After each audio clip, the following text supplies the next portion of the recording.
মন্তব্য মানছি না, মানব না। বন্দে মাতরম, বন্দে মাতরম, জাতীয় কংগ্রেস জিন্দাবাদ। জাতীয় কংগ্রেস রাজপথে, বিজেপি তুমি হুঁশিয়ার।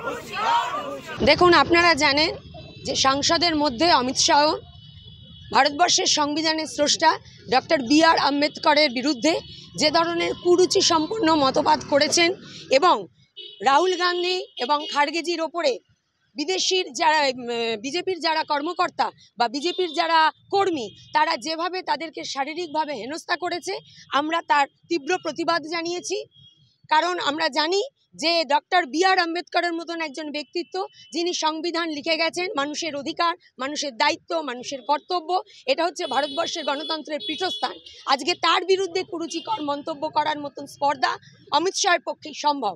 তাই আজকে আমরা সারা ভারতবর্ষ জুড়ে জাতীয় কংগ্রেসের ডাকে আমরা লড়াইয়ের ময়দানে নেমেছি। পশ্চিম বর্ধমান জেলা কংগ্রেসের নেতৃত্বে আজকে দুর্গাপুরের পাঁচমাথার মোড়ে আমরা আজকে প্রতিবাদ কর্মসূচি করেছি। আমরা অমিত শাহের কুশপুত্তলিকাকে দাহ করেছি।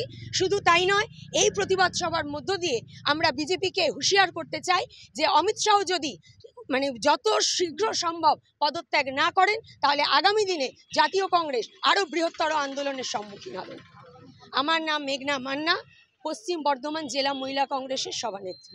যখন সংগঠিত হচ্ছিল তখন হয়েছে ভাঙচুর চালানোর চেষ্টা হয়, মানুষজনকে, যুব কংগ্রেসদের নিগ্রহ করার প্রচেষ্টা হয়। আরে খারগেজিকে হেনস্থা করা হলো কেন? অবদার্থ বিজেপি সরকার জবাব দাও। মন্তব্য করা হলো কেন? অমিত শাহ জবাব দাও। জাতীয় কংগ্রেস জিন্দাবাদ, জাতীয় কংগ্রেস জিন্দাবাদ।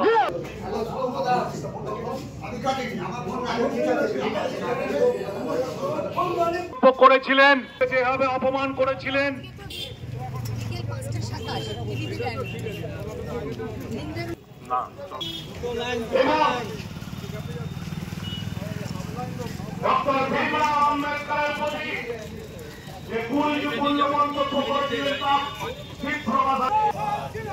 জাতীয় কংগ্রেস জিন্দাবাদ, ছাত্র যুব মহিলা কংগ্রেস জিন্দাবাদ। বিরুদ্ধে জাতীয় কংগ্রেস মানছি না, মানব না। বন্দে মাতরম, বন্দে মাতরম, জাতীয় কংগ্রেস জিন্দাবাদ। জাতীয় কংগ্রেস রাজপথে, বিজেপি তুমি হুঁশিয়ার।